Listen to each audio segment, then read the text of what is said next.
Buenos días, buenas tardes y buenas noches y bienvenidas al podcast número 270 de Ecosistema e-commerce.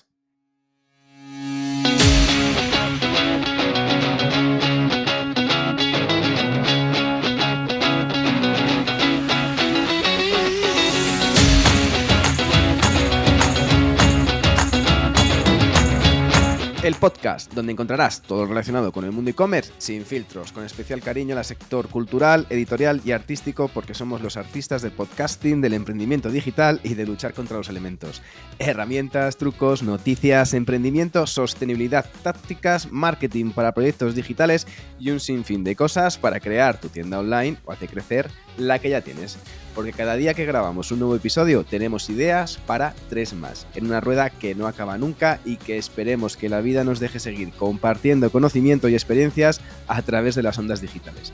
Porque hoy estamos aquí los dos irreductibles presentadores que cada mes traen una nueva edición de los Casual Friday, una sección que solo sale una vez al mes porque hablamos sin filtros absolutamente sobre lo que supone emprender, gestionar pymes y proyectos digitales. Como siempre, los presentadores de esta sección. Al micrófono, un servidor, Javier López, y conmigo a mi lado, mi querido e incombustible compañero de podcasting y muchas otras batallas, Luis Miguel del Cerro. Buenos días, Luis, ¿cómo estás? Se te ve con buena cara. Pues mejor que estoy, entonces. No, pero bien, no me quejo. ¿Has tenido un buen mes? Este último mes ha cumplido objetivos. Pues sí, normal, tirando a bien, sí. Es un mes. Tirando a bien. A vela. Sí, es un mes normal. Hombre, ha sido un mes también interesante porque estamos con cambios de estrategias editoriales. Que bueno, seguro que los que trabajan en el mundo editorial en online pues habrán visto, bueno, y los que no también, habrán visto cómo en los últimos meses del año pasado ya se empiezan a ver ciertos cambios de tendencias, de pautas en distintas plataformas y bueno, pues nosotros hay que adaptarse y al adaptarse pues te toca trabajar para aplicar las estrategias, mejor dicho, para aplicar los cambios de estrategia, porque como digo yo, los cambios los teníamos claros desde hace tiempo, pero luego hay que aplicarlos. Esos son el banner de las cookies, ¿no? Yo cuando me tengo que dar en un periódico, en un medio, aparece lo de ¿quieres aceptar las cookies y no te muestro publicidad? ¿O quieres no aceptar las cookies y te cobro 2, 3, 4 euros al mes por visualizar nuestros contenidos sin cookies y sin publicidad? Bueno, un poco el tema de una evolución de los muros de pago de los medios de comunicación aquí.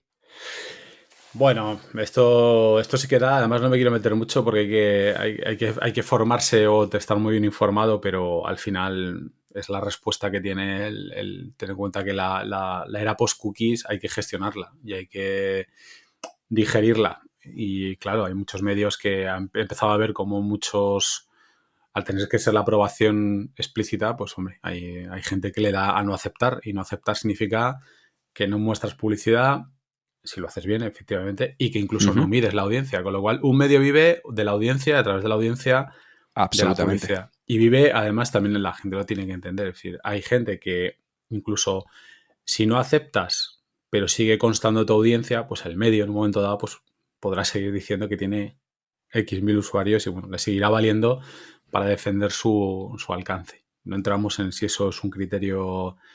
No hablo de criterio, al final es la evolución de la supervivencia de los medios digitales en este caso. Claro, pero si realmente el medio ni puede ofrecer publicidad, ni puede contar esa audiencia, pues realmente el medio está quemando billetes, como dijo aquel. Está creando contenido sin más. Bueno, eso hay que verlo, porque yo sé que el tema este de o me aceptan las cookies o pagas, eso está siendo muy discutido y hay bastantes debates alrededor, que los que yo todavía no he entrado. Nosotros estamos en el cumplimiento de lo que se nos pide. No se nos ha ocurrido de momento decirle a la gente que o acepta o paga. De momento me temo que nosotros, si no aceptan, pues no aceptan y ya está. También creo que también la era post-cookies nos empuja a todos Va a ser a difícil, otras ¿eh? Va a cosas. ser una nueva realidad totalmente, vamos, utópica totalmente de lo que estamos viviendo. Nosotros siempre hemos vivido con las Bueno, cookies, siempre hemos estado ahí relacionando el tema de la publicidad al lado de las cookies, el tema de medir cómo los usuarios interactúan con tu sitio web. Vamos, es el ABC de la analítica digital. Y el tema ujú. de que a partir de ahora no va a haber cookies, a ver cómo se muestra la publicidad. Yo todavía no he encontrado todavía ese modelo que digamos que sea lo suficientemente amigable. Veremos qué opciones hay de aquí a julio, pero vamos, nos quedan ya 4 o 5 meses nada más. Bueno, yo creo que el modelo al final es generar comunidades y generar audiencias y luego pues, realmente, bueno, el modelo cada uno lo tendrá que explorar. Aquí cada uno es cada uno y cada uno es cada uno y para cada uno es una piragua. O sea que tendrán Sí, sí, que la piragua de cada uno, de cada uno. te- tendrán que ver cada uno cómo se adapta, pero evidentemente Ujú. el tema este de lanzar al final, fíjate, el problema no es tanto nunca ha sido el tema de medir la publicidad o el ofrecer la publicidad, que a veces la gente lo confunde, sino el problema es la captación de los datos que tú haces para luego, por ejemplo, estrategias como el retargeting o el remarketing, ¿no? Un Depende con quién clásico. sea lo llama de otra manera, ¿no? Entonces, la forma en la que tú gestionas esos datos es donde está la controversia, ¿no? En ofrecer publicidad realmente. Ujú. Ahí está el First Party Data, que es donde va a cobrar muchísima más importancia que la que está cobrando ahora. Vamos, al final, la comunidad es lo que va a hacer sobrevivir tanto a los medios como a los proyectos digitales con el nuevo cambio de paradigma del fin de las cookies, que Google ha anunciado que lo va a dejar digamos, va a dejar de incluir cookies en julio de 2024, en julio de este año. Así que veremos cuál es la nueva realidad. Bueno, y a nivel de aprendizajes, Luis, estos 2 meses que hemos empezado el año 2024, ¿qué te quedas? ¿Con qué te quedas así de novedades que has podido un poco tener en cuenta para el resto del año? Pues fíjate, estamos trabajando más que nada, bueno, más que en aprendizajes, pues lo que te decía, estamos con estrategias de publicación y de vez en cuando haces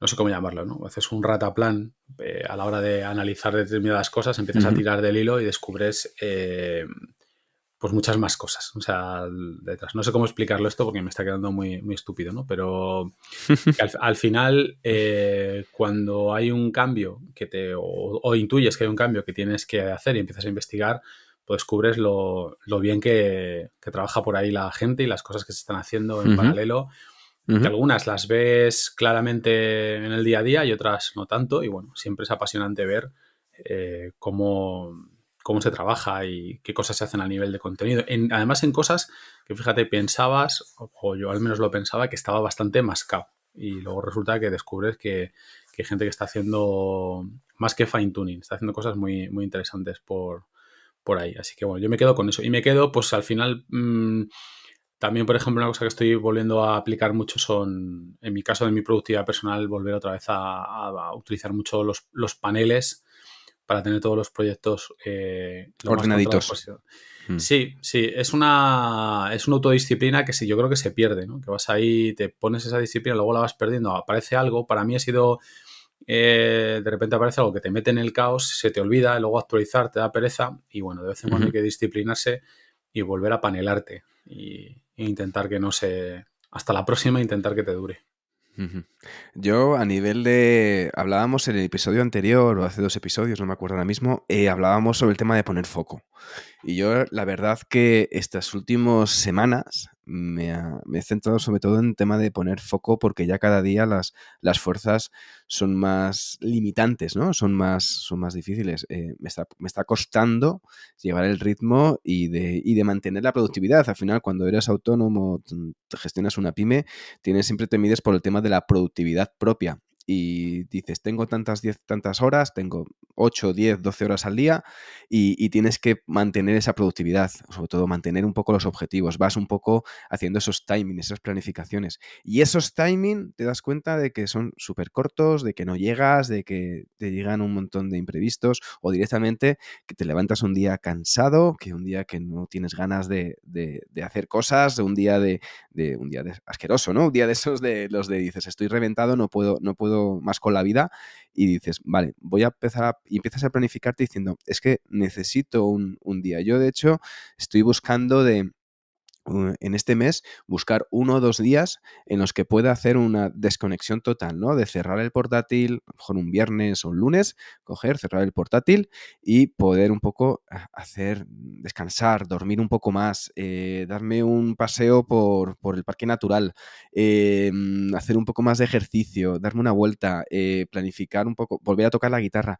Ayer pude tocar otra vez la guitarra, después de 1 año y pico, y fue la sensación de, anda, qué momento de desconexión, ¿no? Que me sentó hasta bien, en plan de poder otra vez o sea, sí, tengo otra vez que recuperar compases y notas, porque me sentí totalmente cero virtuoso en este caso, parecía Co- que estaba co- aporreándola.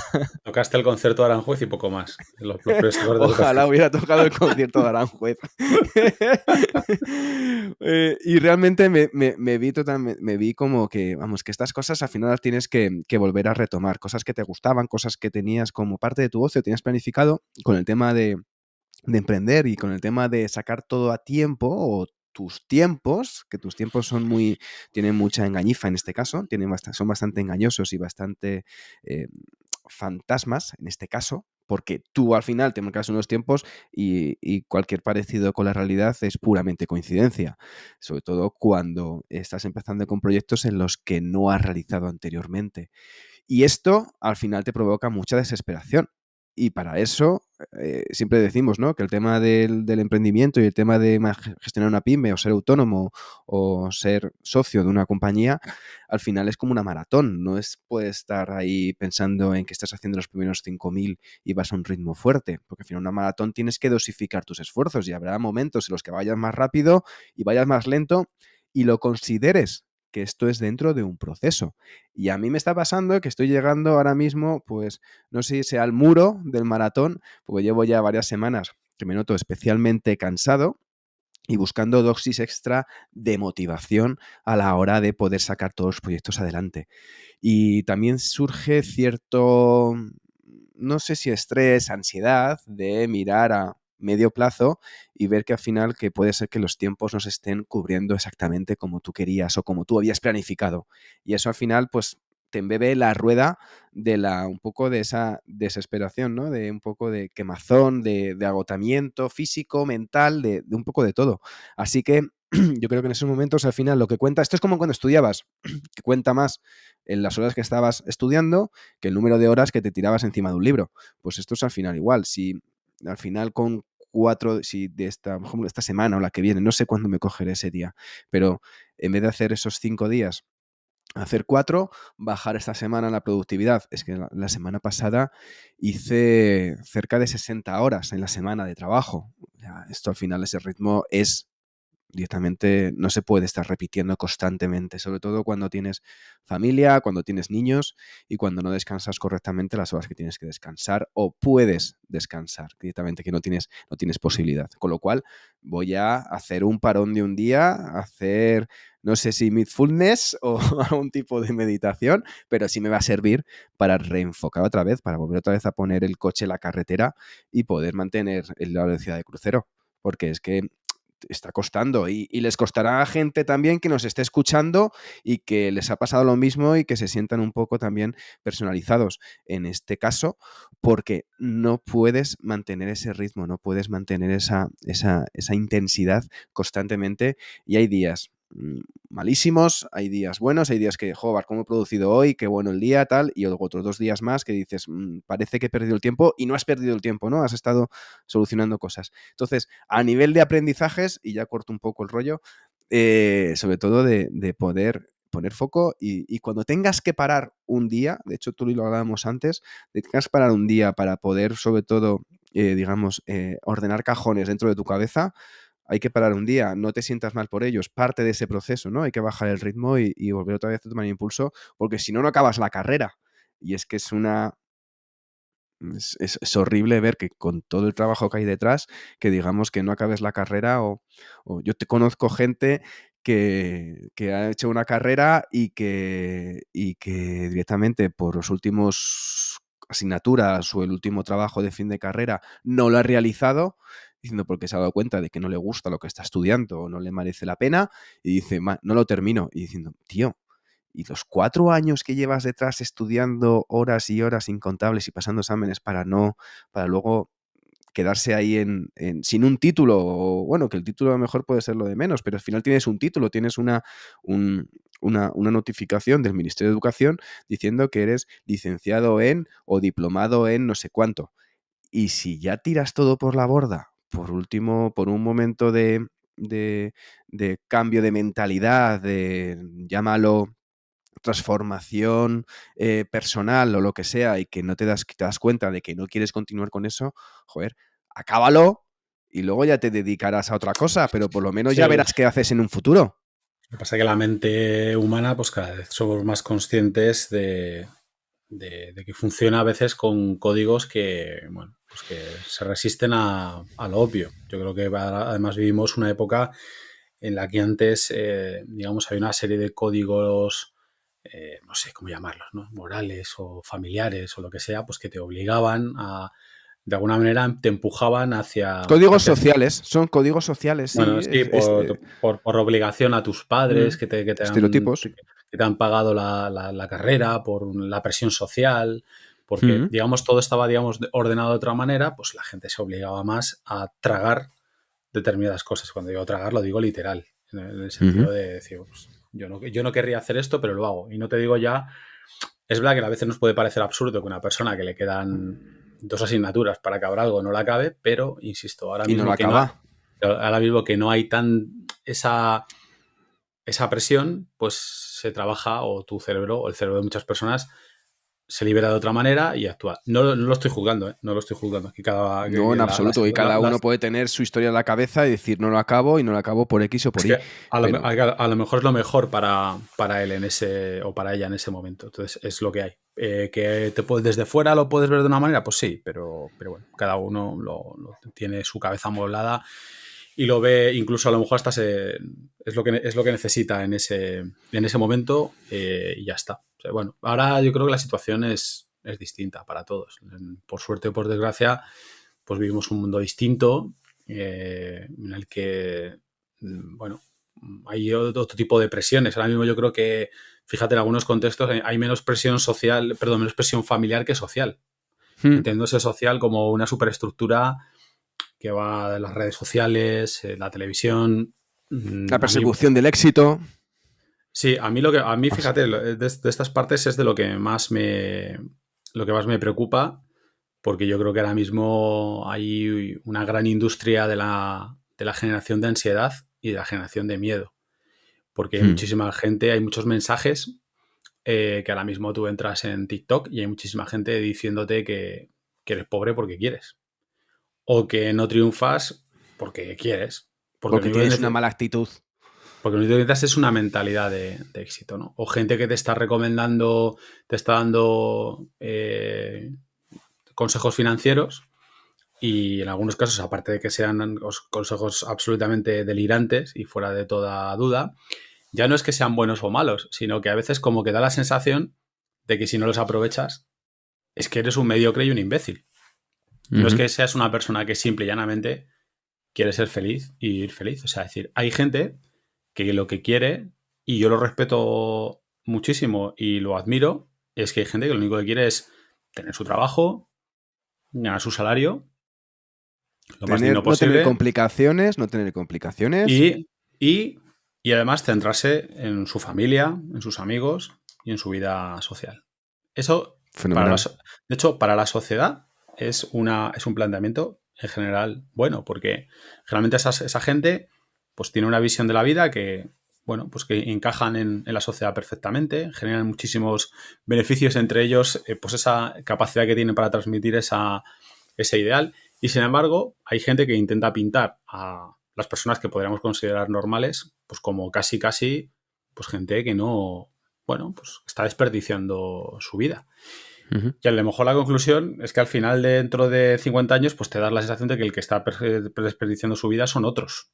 Somos otros, o son otros que consideran de otra manera. Bueno, yo tengo curiosidad, ¿no? Por cómo cada uno lo va a ver, porque al final la vida es lo que dejas y lo que te llevas. Y generalmente lo que te dejas y lo que te llevas no suele ir relacionado con la cuenta bancaria, ni con las hipotecas, ni con las escrituras que tengas. Pero bueno, No. en la parte de lo que es las empresas o la gente que está trabajando, pues la presión es enorme, porque esa presión que hay a nivel, o que se está transmitiendo a nivel social, de que si no aprovechas determinadas cosas, sobre todo en algunos entornos. A mí me llama mucho, por ejemplo, la atención en ese sentido TikTok. TikTok es como muy intensivo en eso. O sea, Genera mucha dopamina ahí en ese caso, ¿eh? Genera mucho... sí, me yo llama la estoy... atención, me llama la sensación me llama la sensación siendo una red social china, que proviene de una empresa de un país comunista. Pues me llama la atención el capitalismo libertario que veo ahí algunas veces. O yo llamo capitalismo absurdo, porque claro, pensar que lo que hace el Ya2 o alguno de estos, pues es capitalismo, bueno, a mí me parece un poco más, ¿no? Me parece otra cosa, un poco más llamativa, ¿no? De luego no es empresa lo que se genera. Entonces, bueno, me llama la atención ver eso intensivo. Sí, muchísima gente puede vivir pongo dos ejemplos muy radicales, ¿no? Entre gente en TikTok diciéndote que eres imbécil por comprarte un coche, por ejemplo. Es que como te compras un coche, entonces estás perdiendo dinero, tal. Bueno, a lo mejor la gente sí quiere comprar un coche porque le da la gana, porque es feliz, porque coge un volante, o sea, dejad a la gente en paz. Porque La gente quiere tener la propiedad de un coche y o sea, dejémosle en paz. Otra cosa es que la gente debería ser más consciente de cuando se compre un coche, si debe pagarlo yendo al banco a pedir el crédito, hacer un flexitimo de estos que tienen muchas marcas de coches, o pagarlo con bolsas del Prica llenas de billetes. Eso, cada uno... Eso es otra cosa. Recordemos que en la actualidad, digamos que la legalidad y que la normativa solo permite pagar en billetes hasta 1.000 euros.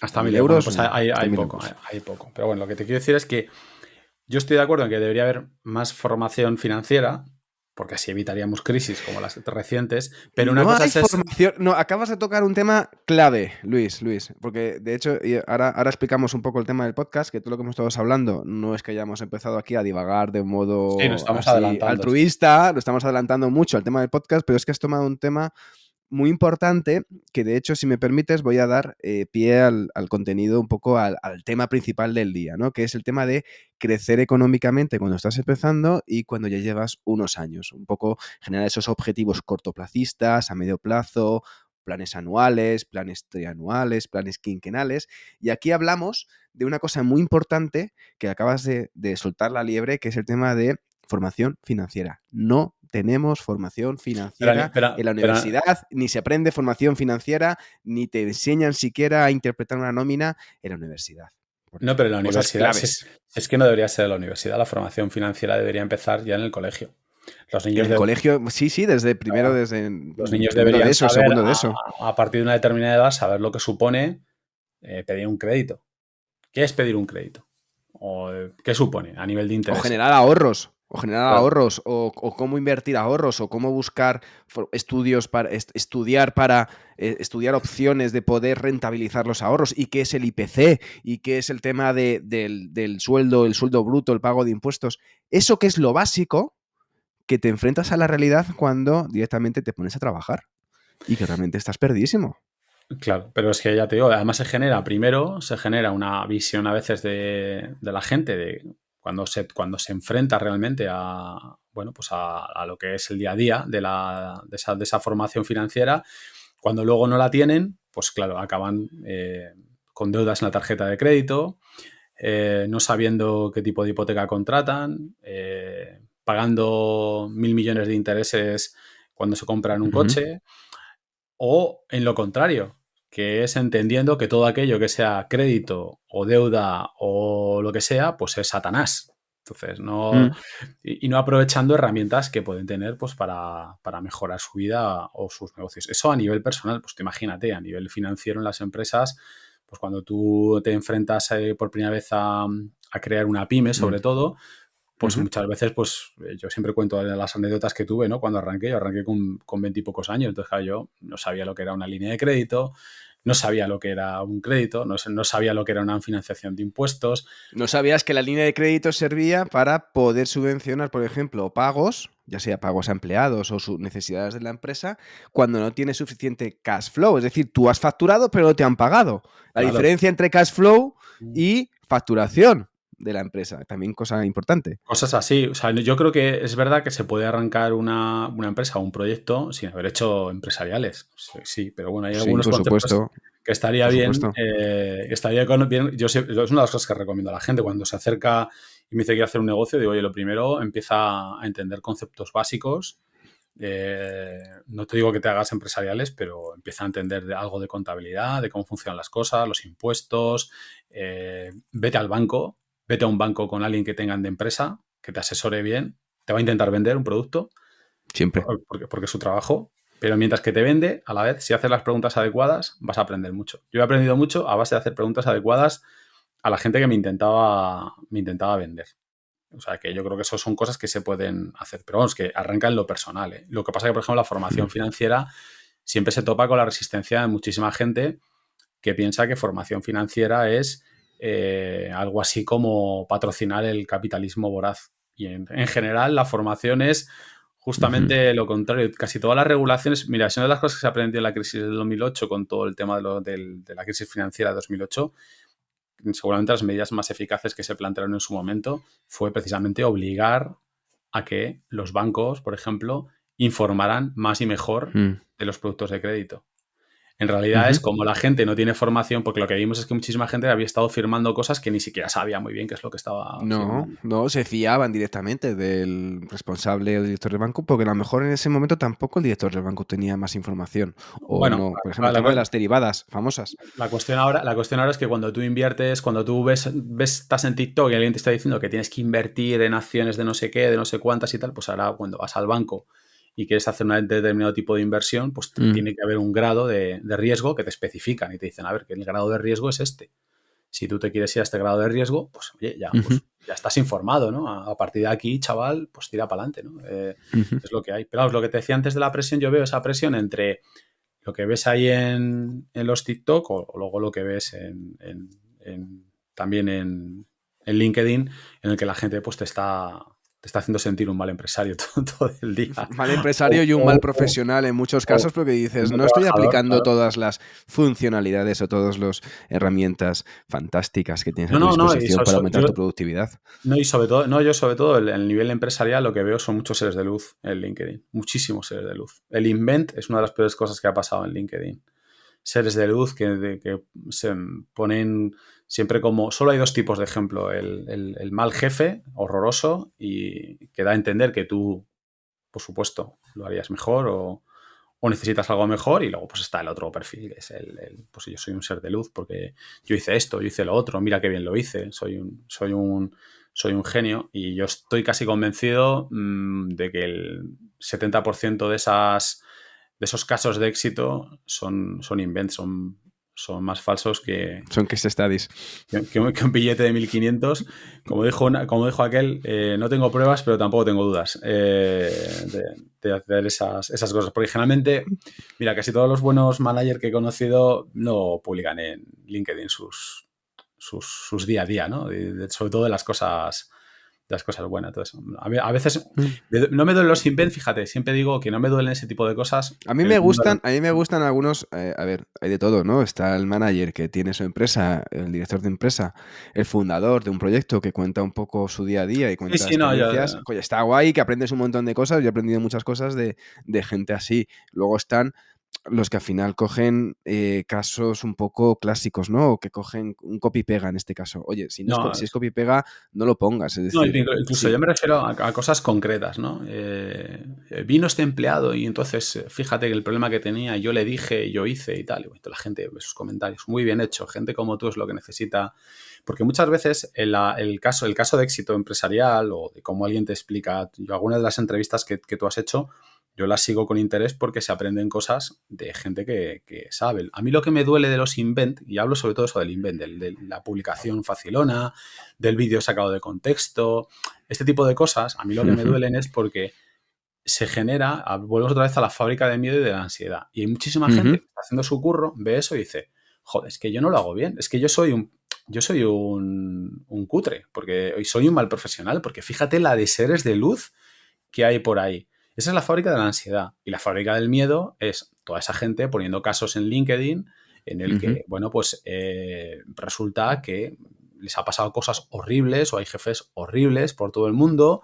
Y entonces, claro, hay gente que se mueve entre la ansiedad del medio. Y en medio hay un montón de gente normal en el que tiene jefes medio eficaces, medio buenos, medio idiotas, que yo creo que como podemos ser la mayoría, Como las y personas. como las personas que se mueven en la normalidad del mundo de la empresa, con días buenos, con días malos, tanto el empleado como el jefe, como los ciclos. Gente que tiene puestos de responsabilidad, que el lunes acierta, el martes se equivoca, y toda esa gente no tiene representación. No hay a lo mejor gente que coja y...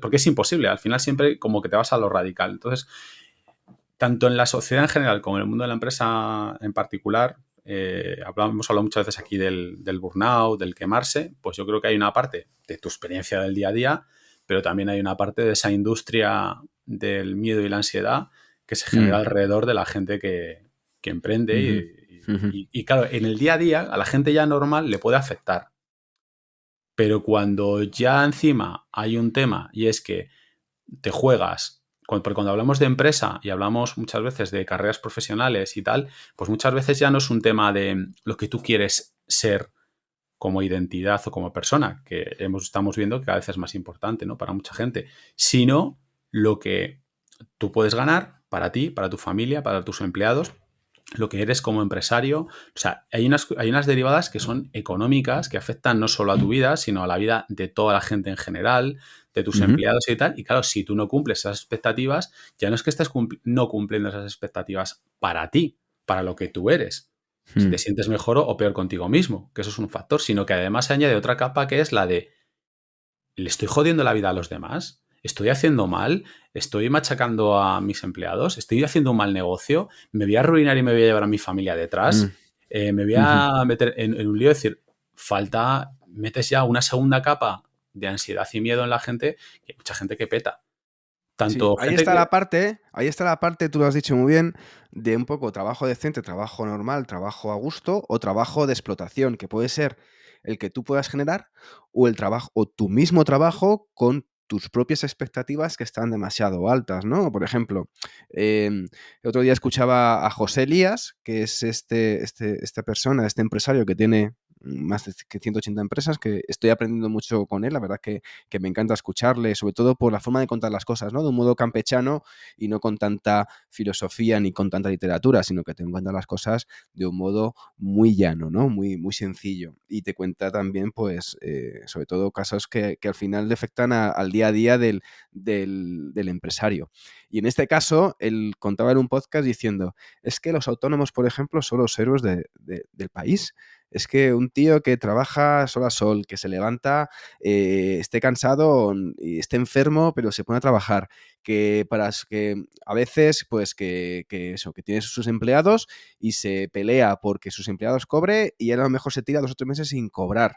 O sea, que al final que incluso ese trabajo de explotación, ¿no? Esa forma de trabajo que muchas veces ocurre cuando eres un emprendedor, eres un autónomo y trabajas tus 60, 70 horas y te estás explotando a ti mismo. Y tienes esa sensación de que, vale, al final tienes que cumplir unas expectativas autoimpuestas por ti, o dicho como cuando dejas de fumar, que dices, voy a decirlo para obligarme socialmente y con el estigma de la sociedad que no me dirija y que no me apunte con la mirada de que he vuelto a dejar de fumar, pues en este caso, por ejemplo, ser autónomo es de voy a luchar y voy a pelearme hasta que esté totalmente con el barro hasta el cuello o hasta el agua hasta el cuello y hasta que no pueda más. O sea, ahí en este caso, que además que luego está en el tema de pagar impuestos y el tema de las dificultades para conseguir esos ingresos, ese crecimiento económico que todos buscamos, tanto en el corto, el medio, en el largo plazo, ¿sabes?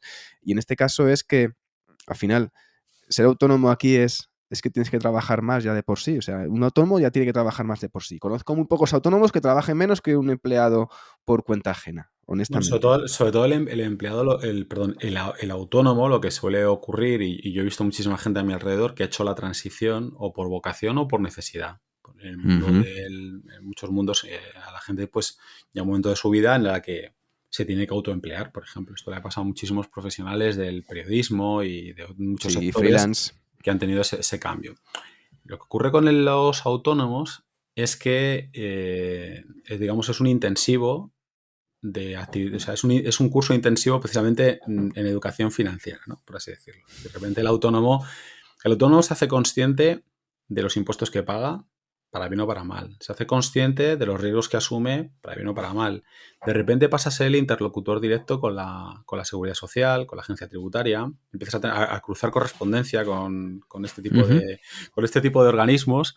Es decir, el autónomo, digamos, uno de los principales aprendizajes que tiene cualquiera que entra como autónomo es ese. De repente es un despertar porque estás, como decía Taleb, skin in the game, y de Ujú. repente la parte del empresario que hay entre medias desaparece, porque los empresarios somos grandes gestores de relaciones. O sea, la gente muchas veces, yo no voy a ponerme aquí a defender el papel del empresario, no es el momento, pero muchas veces la gente se sorprende a empleados cuando les cuentas pues, que tú te ocupas de una serie de pagos, de retenciones, de formularios que tienen que rellenarte tus empleados para luego enviarlos, ¿no? Ahora que estamos a principios de año, pues los empleados tienen que rellenar formularios que luego nosotros tenemos que enviar a la seguridad social, las gestorías, es decir, realmente nosotros estamos gestionando una relación y estamos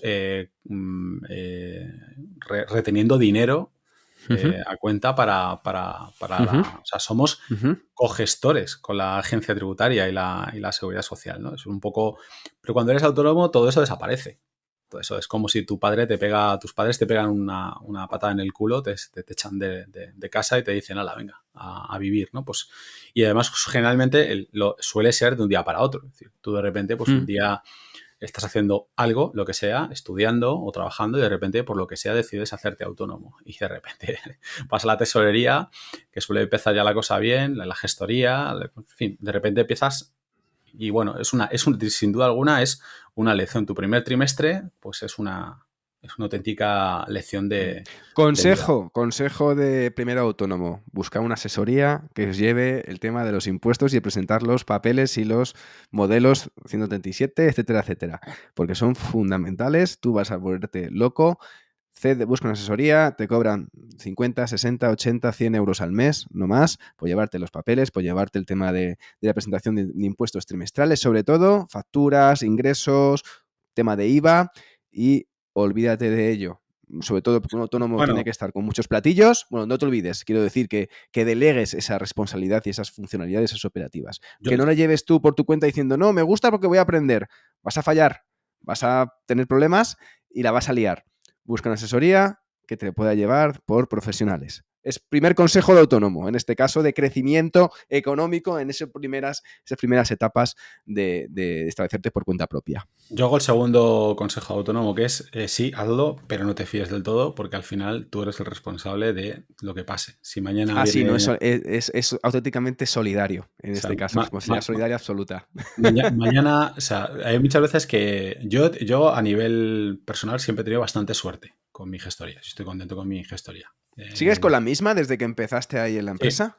sí, desde los 23 Pues años. es un hito, ¿eh? Está muy Un, sa- bien, un sa- un eso. sal- un saludo, Javier. Pero la otra parte, pero sí, por ejemplo, como empresa hemos tenido alguna mala experiencia, una muy mala experiencia. Y una de las cosas, cuando yo he contado esas experiencias, que no voy a entrar al detalle, la gente te dice, bueno, pero se tendrá que hacer responsable la gestoría. Pues no, No. no. El responsable, si la gestoría comete un error, a veces es una mala gestión, a veces es un error, a veces yo soy en cierto modo comprensivo con alguno de esos errores porque es cierto que una de las cosas yo creo que en España los emprendedores y las empresas nos quejamos más. Fíjate, muchas veces la gente piensa que nos quejamos de que pagamos más o menos. Muchas veces la gente no se queja tanto de lo que paga, que podríamos discutir mucho sobre eso, sino del marco en el que nos movemos, que muchas veces es cambiante, caótico, excesivamente burocratizado, poco claro. O sea, siempre la sensación con la administración y con el marco legal, impositivo, es que siempre vamos en una pista de patinaje. Entonces nunca sabes si lo que estás haciendo muchas veces no tienes claro si es lo mejor o si es lo correcto. Y a veces incluso pues y yo me he dado el caso en las que hasta nuestras propias asesorías y gestorías ante determinadas preguntas tienen que preguntar, informarse y acaban con un esto parece que es así, pero tú verás Que en este que, claro, caso tienes que recular un poquito aquí. claro, tienes que Tienes que hacer recular. cosas. Todo el mundo se tiene que hacer responsable al final. Bueno, en este caso, vamos a hablar una cosa, Luis, dentro de este crecimiento económico, tanto como autónomo como pyme, esas opciones, ¿no? ¿Qué opciones hay para...? Porque hablábamos un poco de establecer también al principio sus objetivos cortoplacistas, medio plazo, largo plazo, es decir, un poco eso esa estructura financiera económica que te permite pagar las facturas.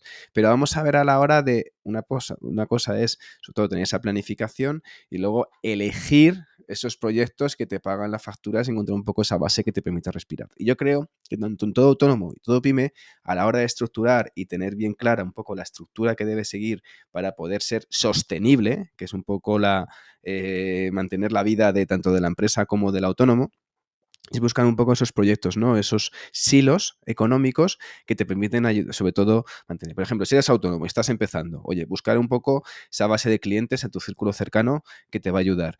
A nivel de formación, oye, si das clases, puedes sobre todo buscar el tema de aumentar ese número de formaciones que impartes, porque al final económicamente, pues oye, te da una inyección económica que te permite sobre todo aguantar, pues al principio que no tienes muchos clientes y no puedes llegar.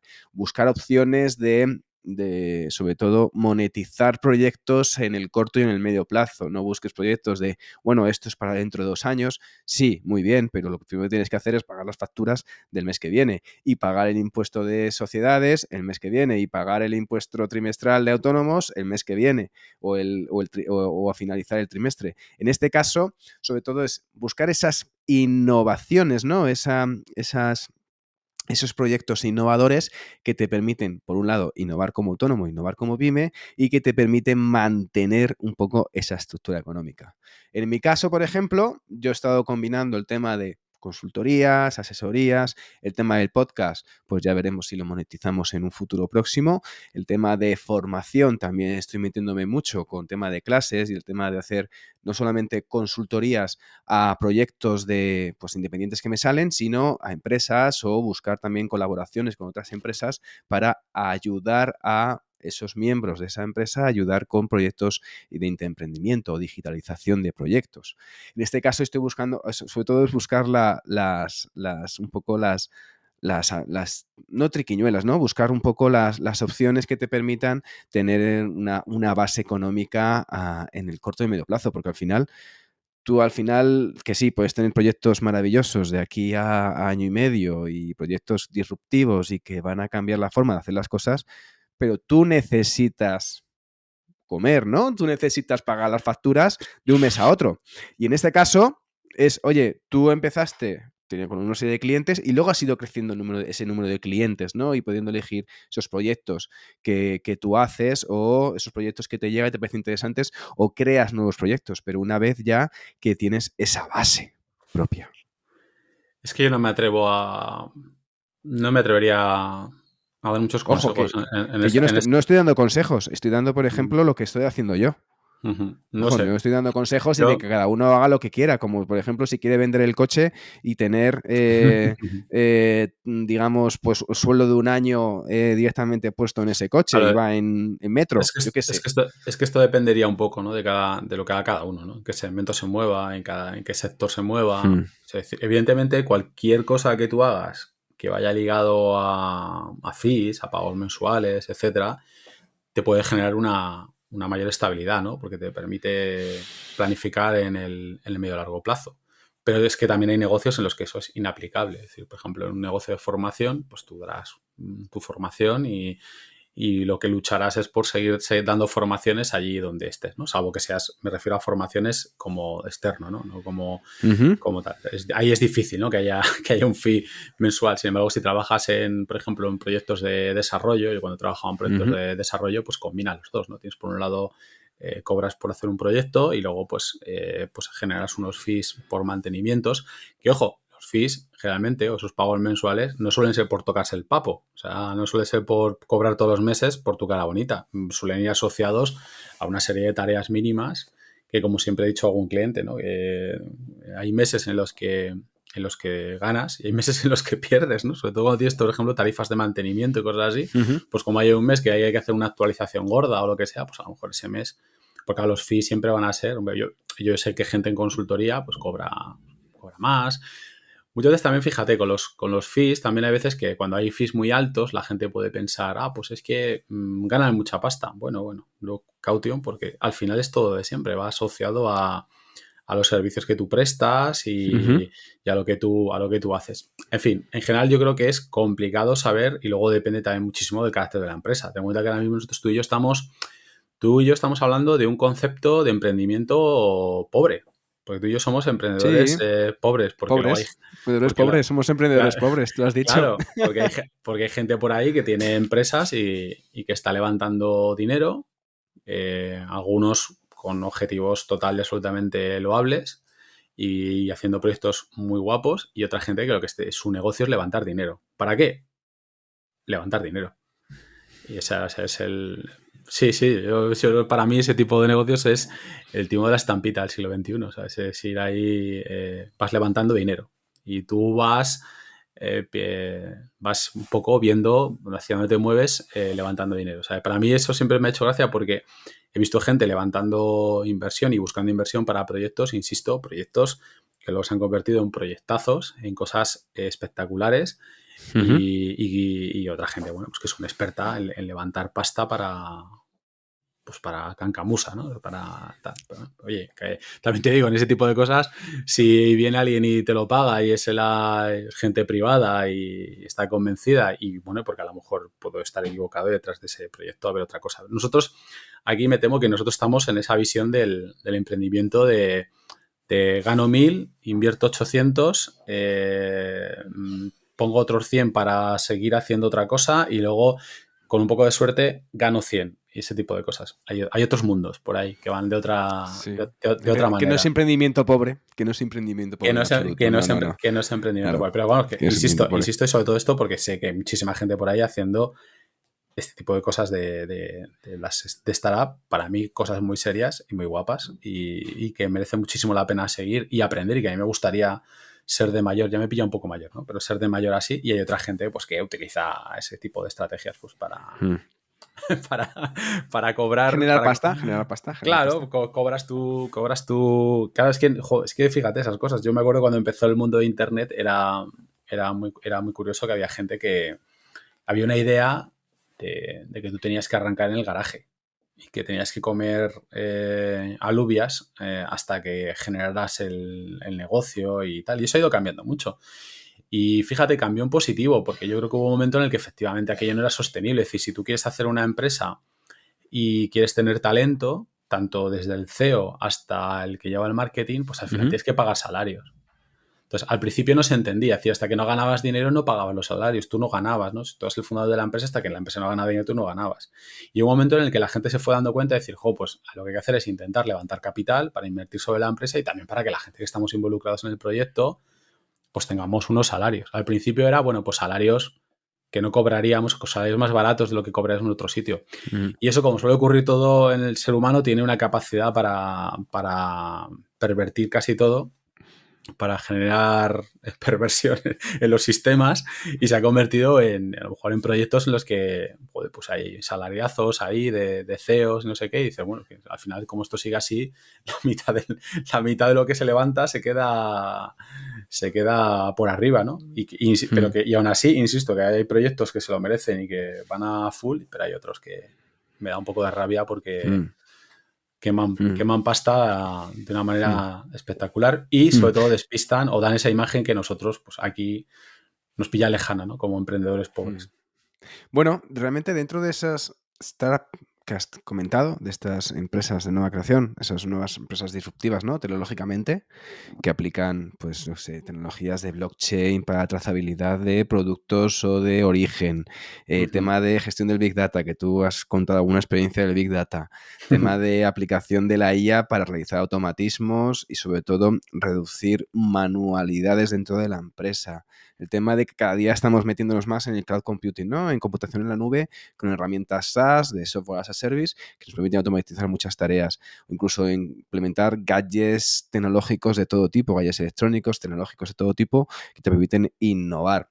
Entonces, a mí ese tipo de digitalizaciones, de ejemplos que estamos viviendo, yo ahora mismo al final trabajo de una forma muy diferente a la que trabajaba hace 2 años, con la irrupción de la IA generativa, con la irrupción de tipo Ujú. de aplicaciones. ¿Qué aplicaciones, por ejemplo, te han cambiado el chip, aparte de ChatGPT, ¿vale? Por 25 pesetas ChatGPT, que te han cambiado un poco el día a día, Luis, un poco a la Bueno, hora pues de innovar y automatizar tus tareas del día a día, ¿no? De como lo hacías hace 2 años, lo hacemos hace mucho más, pero de aquí a 2 años, de aquí a hace 2 años. Pues hombre, a ver, te digo, a nivel de automatizar, sinceramente, el tema de automatización es un tema que yo he explorado mucho, pero al menos a mí se me aplica poco en lo que yo hago en mi trabajo. Es muy difícil, ¿no? Incluso en procesos nuestros de comunicación. Ten en cuenta que nosotros somos comunicadores, nos dedicamos a la comunicación y una de nuestras grandes apuestas es personalizar la comunicación. Entonces, automatización y personalización, van un poco Ujú. enfrentadas, ¿no? Entonces, por ejemplo, para un e-commerce, una buena automatización está muy bien porque el cliente busca personalización, pero también busca eficacia. Entonces, la automatización es un proceso de generar Ujú. eficacia muy interesante. Pero en comunicación no tanto. O sea, en comunicación es más complicado. Y en mi día a día también. Pero, por ejemplo, a nivel de producción de contenidos todo ha cambiado. Todo ha cambiado. Entonces, a nivel de producción de contenidos, tenemos ahora mismo herramientas como que te generan subtítulos, herramientas que te generan traducción en tiempo real, imitando tu voz, que están todavía en primero, ¿no? En primero de Ujú. escolar, ¿no? Pero están Primero de ahí. IA. Claro. Mira, yo por ejemplo, hablando de, ¿no?, herramientas, Canva. Pues Canva lo usa ahora mismo mi hija para el cole y lo usamos nosotros en la empresa para generar un montón de contenidos que ya no es solo las posibilidades que te da, sino pues que pues es más colaborativo, sí lo pone fácil a muchísima gente. Se conecta con Eh, muchas herramientas, de modo que Claro, tiene automatiza muchas muchas tareas. herramientas y puedes integrar IA, por ejemplo. Al final yo creo que el Mm. futuro no es una IA, es cómo se integran las distintas herramientas, ¿no? Pero eso, tienes Canva, no sé, se me ocurren muchas, ¿no? Tienes muchas opciones a día de hoy que dices, joder, que te sorprende, ¿no? Cómo ha ido cambiando todo y cómo están cambiando determinadas industrias. Es también un reto, porque claro, yo cuando veo Canva y cuando veo determinadas herramientas de producción de contenidos, digo, ostras, siguen cayendo las barreras para que mucha gente entre en lo que hacemos Ujú. nosotros. Ujú. Y eso es, se me olvida, o sea, las propias herramientas que te dan las redes sociales. Es decir, tú ahora mismo con Instagram o con TikTok puedes hacer ediciones muy, muy Muy chulas de cucas. esos contenidos, ¿no? Pero bueno, lo que quiero decir es que se eliminan las barreras. Se eliminan las barreras. Por ejemplo, ahora mismo el fenómeno, ¿no?, que se vive en YouTube, pues, los creadores ingleses, o mejor dicho, los creadores en habla inglesa, que facturan mucho más que los creadores en castellano, pues ahora Ujú. lo que están haciendo es traducir al castellano Mm. porque tienen herramientas que lo hace todo mucho más barato, mucho más fácil y encima ingresan más en general de media que los creadores en otros lenguajes. Entonces, pues ahora de repente inundan tu mercado, ¿no?, con contenido hecho en castellano. Sí, Entonces, en castellano es brutal, es brutal. Yo eh, estoy viendo, yo estuve experimentando también con lo de Spotify, ¿no? La traducción mm, de podcast, que todavía en tema de hacerlo en español queda todavía un poquito. Con tu propia voz, además, con tu propia voz, que me claro, en tu parecía algo propia brutal. voz, pero tú fíjate, creo que era MrBeast, ¿no?, que había hecho una herramienta, un servicio de Sí. traducción y lo ha vendido, ¿no? No lo ha vendido, quiero decir, lo ha puesto a disposición de otros creadores que pagan Mm. su cuota, Ujú. ¿no? No sé Ujú. exactamente cómo se llama, ¿no? Pero bueno, que ese tipo de opciones están ahí. Entonces lo están cambiando todo. O sea, ahora, por ejemplo, pues también tú quieres ser youtuber y a lo mejor no tienes por qué enseñar tu cara. Puedes desde generar un avatar y trabajar con avatar y empieza Mm. a haber bastantes youtubers con avatar, más allá de las IAs basadas en persona. Yo creo que también ahí vamos a chocar, ¿no?, un poco también con las fronteras del ser humano. Hay cosas que yo creo que ahora mismo a un ser humano el cerebro entiende mejor un avatar rollo dibujos animados o Ujú. técnicas como el scribing y cosas de este tipo, que una cosa que no te tienes muy clara si es como si estás hablando con un personaje de videojuego, ¿no? Como que te da peor rollo, ¿no? Pero bueno, Ya. hay muchas cosas que están cambiando todo, muchísimas herramientas. De hecho, yo creo, mira, hablabas antes de innovación. Para mí cuando me lo lanzaste por WhatsApp, se me ocurrieron tres niveles de innovación de lo que es el emprendimiento pobre, como somos nosotros, o la pyme en general, o el emprendedor. Para mí es la innovación obligatoria, que es la que una empresa tiene que tener para sobrevivir. Porque además la innovación obligatoria tiene un efecto lamentable si no la aplicas. Y es que poco a poco es como un interés compuesto decreciente diario del 1%. Es decir, no aplicas ese tipo de innovaciones, tu competencia sí, el mundo en general sí, y tú no te vas dando cuenta. O sea, tú dices, pues no voy a utilizar esta plataforma o no voy a utilizar Va esta siendo herramienta. peor cada día. Va siendo Claro, un poquito peor cada día. Cada día un poquito peor, hasta que de repente un día pasa algo que te saca del mercado. Para mí luego está la innovación orgánica, que fíjate, de esto sí que podemos presumir mucho en mi empresa, que es la innovación del día a día, la innovación que te surge. A veces es innovación apoyada en herramientas y a veces es tu innovación propia. O sea, es cosas que tú vas descubriendo, que no tienen por qué necesitar ligadas a las herramientas, sino a las estrategias, ¿no?, que tú desarrollas a la hora de publicar en distintas plataformas. Entonces, esa innovación orgánica no es una innovación que tú tengas un plan de innovación, ni el objetivo de innovar. Lo único que necesitas es una filosofía de innovación. No necesitas un plan para innovar, sino implementar en tu gente alrededor un esquema de innovación en el que todo el mundo esté abierto, o tú mismo, como dentro de tu liderazgo en la compañía. Es decir, hay que innovar. O sea, es la idea de esto de cambiar. Que no seas una empresa que ante aquella frase horrorosa de esto se ha hecho así siempre, ¿no? Que a veces es válido, pero bueno, pero que tienes que tener abierto. Cada día menos. Claro, la innovación orgánica te lleva a de repente hacer cosas que tú no pensabas que acabarías haciendo. O sea, adelantándote también a veces a cosas. No significa que de repente descubras y seas un genio y hayas descubierto la Coca-Cola, ¿no? Que haces también a base de innovar mucho, pues igual das con algo importante, ¿no? Que hay mucho lo que se llama ahora, lo que se llama pivotar, ¿no? Ahora. Y luego para mí está la innovación como finalidad. Es decir, gente que tiene proyectos en el que la propia innovación del proyecto o el objetivo es innovar. O sea, si tienes un proyecto muy innovador que lo cambia todo, o tu objetivo es tener una empresa que innove, una empresa volcada a la innovación. Eso ya es un paso más por la cultura de la innovación, porque eso es ya, te levantas por las mañanas a innovar, desayunas e innovas. E innovas. Claro. Directamente. Tienes el chip innovador genéticamente implementado. Claro, tú dices, ¿a dónde vas? Pues voy a innovar un poco, ¿no? Pero nosotros estamos yo curro y tengo una visión de lo que hay que hacer y estamos abiertos a cosas, a cambiar cosas, ¿no? Entonces, ya es la innovación orgánica. Y luego pues está la gente pues que tienes que innovar o te mueres. Pues dentro de todo esto hemos hablado de crecimiento en este podcast, en este episodio hemos hablado sobre el tema de innovar, hemos hablado sobre el tema de tecnologías y qué necesidades de innovaciones tenemos. Pues por supuesto vivimos en una época en que trabajamos con que nos obsesiona un poco la hiperproductividad, ¿no? Y del riesgo de no descansar, que es lo que te crea un poco el burnout, y luego ves cómo se acrecientan las bajas por ansiedad o por depresión de la gente de los últimos 5 años para acá, un poco de cuidar esa salud de la gente.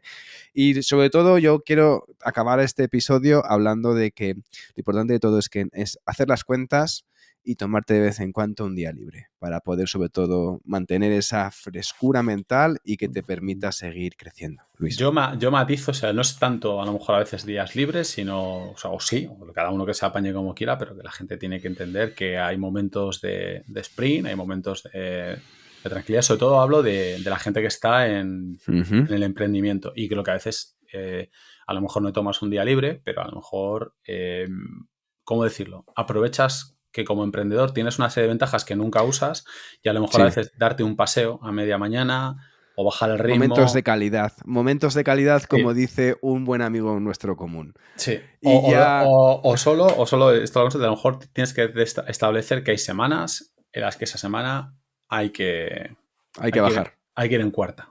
Hay que ir en cuarta. Y ya con esto llegamos al final, porque espero que sobre todo este tema te haya interesado y podemos decirte que el próximo mes habrá más ediciones y trataremos de seguir mejorando. Y si no has llegado al final, pues ya lo sentimos porque no te vas a quedar un poco con las ganas de saber un poco de qué vamos a hablar el mes que viene. Eso sí, si también quieres proponernos algún tema en particular para estas ediciones de Casual Friday, déjanos un comentario en Spotify y lo estudiaremos cuidadosa y meticulosamente para ver si entra dentro de nuestro manual de estilo. Y por favor, Valorad con 5 estrellas este podcast porque nos va a permitir a Luis y a mí seguir compartiendo contenido altruistamente. Nos escuchamos el mes que viene con un nuevo tema que esperamos te ayude a ver las cosas de otro modo en la edición 9 de Casual Friday. El próximo martes, la semana que viene, otro episodio de Ecosistema e-commerce en el formato habitual. Sed felices, darlo todo y a descansar las horas necesarias. ¡Adiós! Hasta luego.